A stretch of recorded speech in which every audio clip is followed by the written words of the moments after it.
Sir संभल में जो मंदिर मिला है उसको लेके एएसआई की तरफ से को भी आपने लेटर लिखा है, कार्बन डेटिंग की भी बात की है उसमें। हमने एएसआई को साइंटिफिक इन्वेस्टिगेशन के लिए लिखा है और जो मंदिर मिला है उसके पास में कूप जो मिला है वो बहुत पुराना बताया जा रहा है, लगभग 400-500 वर्ष पुराना लोग बताते हैं। उसमें जब खुदाई की जा रही थी तो कल लगभग 10 से 12 फीट खुदाई हुई। आज जब पुनः खुदाई शुरू हुई तो 4-5 फीट के बाद, लगभग 1.5-2 घंटे खुदाई के बाद पहले एक मूर्ति निकली जो माँ पार्वती की थी, जो उनमें जो सिर था वो टूटा हुआ था। थोड़ी और खुदाई हुई तो इसके बाद 2 मूर्तियाँ और निकली। सर जिस तरीके से अभी आज भी एनक्रोचमेंट ड्राइव चल रही थी तो एक कुआं मिला है, वहाँ पे प्रशासनिक अधिकारी भी मौजूद थे, तो क्या है एग्जैक्टली वो? 19 कूप, 36 पूर्वे या बस्ती, 52 सराय और 68 तीर्थ, ये संभल महात्म्य में लिखा हुआ है। 19 कूप के अतिरिक्त अनेक सारे कुएं भी हैं यहाँ पे। लोगों की अनभिज्ञता और अजागरूकता के कारण या कई बार लापरवाही के कारण या अतिक्रमण के कारण बहुत सारे कुएं वो दबा दिए गए हैं। और मैंने पहले भी कहा था, मैं फिर उसी को इंसिस्ट करूंगा कि हम 100% वाटर बॉडीज को रिवाइव करेंगे और कैच द रेन अभियान जो माननीय प्रधानमंत्री महोदय का उससे सफल बनाएंगे।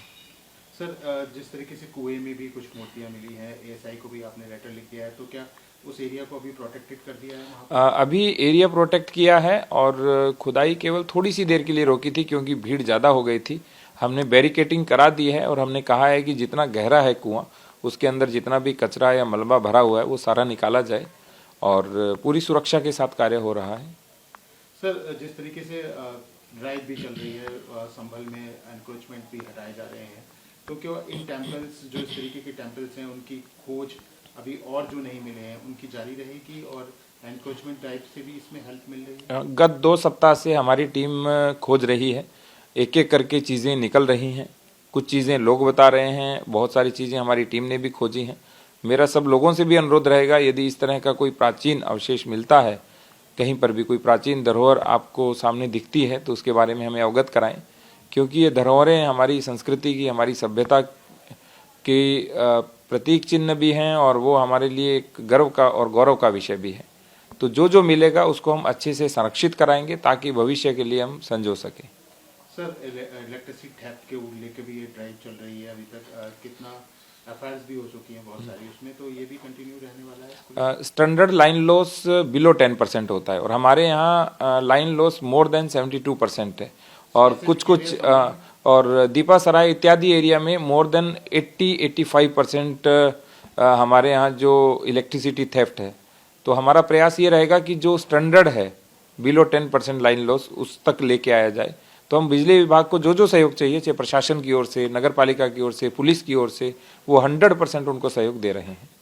सर दीपासराय में जो एमपी हैं उनका भी मैप के अगेंस्ट हाउस बना हुआ है, अप्रूव्ड नहीं है मैप, तो उसको लेके री नोटिस भी जारी किया जाएगा उनको? मैं बार बार आपको कह रहा हूं कि हमारे रेगुलेटेड एरिया का नियम है कि जो जो अवैध निर्माण करेगा उन सभी को नोटिस जारी होता है, प्रॉपर नोटिस जारी होते हैं। 3 नोटिस जारी करने के बाद या तो अर्थदंड भरा जाता है, अन्यथा उसे सील किया जाता है और फिर भी यदि कोई कुछ नहीं करता है तो फिर उसको ध्वस्तीकरण की कार्रवाई तक भी ले जाया जाता है।